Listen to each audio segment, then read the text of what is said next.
Did you know that concussion symptoms can show up 5, 10, even 20 years after you've had a head injury? And this doesn't even require you to have a diagnosed concussion.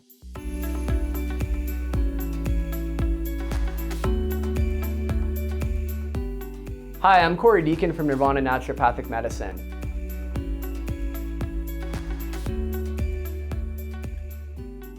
After a concussive injury, or even what we call a subconcussive injury, where somebody hits their head, gets their bell rung, but it isn't severe enough for them to actually have a concussion. What happens is it can set off a cascade of events that don't always trigger immediately. And I know this quite well because this actually happened to me when I was in my early 20s. After a hit to the head, there can be a whole cascade of hormonal effects that can cause basically disrupted communication with the rest of the body. There's also electrical changes that occur. So the brain and the nervous system are electrochemical, which means they function utilizing electricity and using chemical messengers like hormones.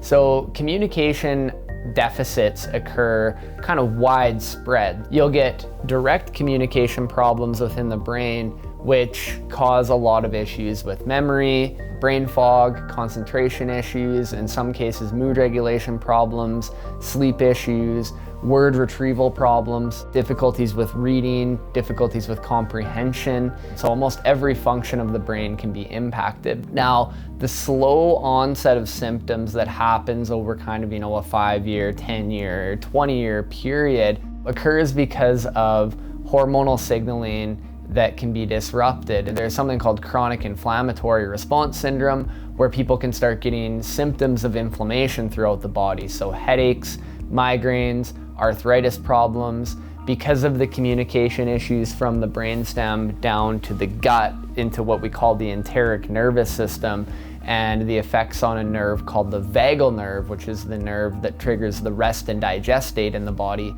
When that gets disrupted, you can actually get a lot of digestive problems as well. So some people will get diagnosed with irritable bowel syndrome, IBS, where there's fluctuating diarrhea, constipation. Food sensitivities can occur because of a phenomenon called leaky gut that can then develop. And this can again lead to symptoms of inflammation.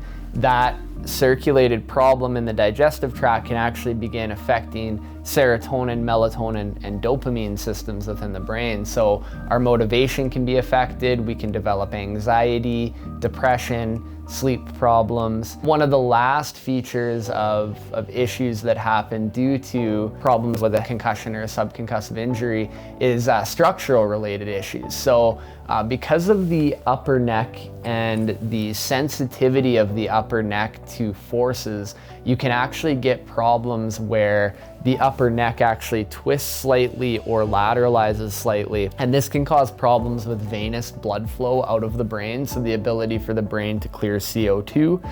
It can also affect cerebral spinal fluid flow, and this can cause dizziness, disorientation, and actually widespread body and muscle pain and tightness. And then along with that, you can also get cranial nerve related problems. So we have this group of nerves called cranial nerves that innervate in the brainstem that actually run our eye movements, run our tongue movements, our jaw function. And again, this can cause a lot of headaches, dizziness, disorientation, problems reading, and problems with eye tracking. So people can get nauseous very easily, especially when moving. And this is a big problem for a lot of people. Now, some unlucky people may have all of these problems happen to them, and they can become chronically debilitated, chronically fatigued, because the system is spending so much energy to try to maintain balance. The great news about all of this is a quantitative EEG and a quantitative MRI can show us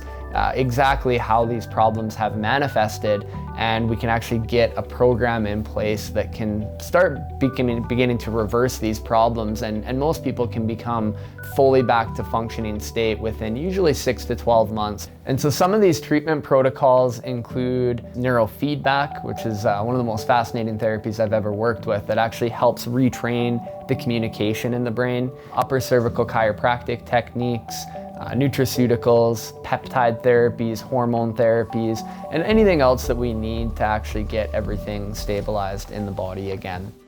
If you have any questions about anything that I discussed in this video, please don't hesitate to leave us a comment. Thanks a lot.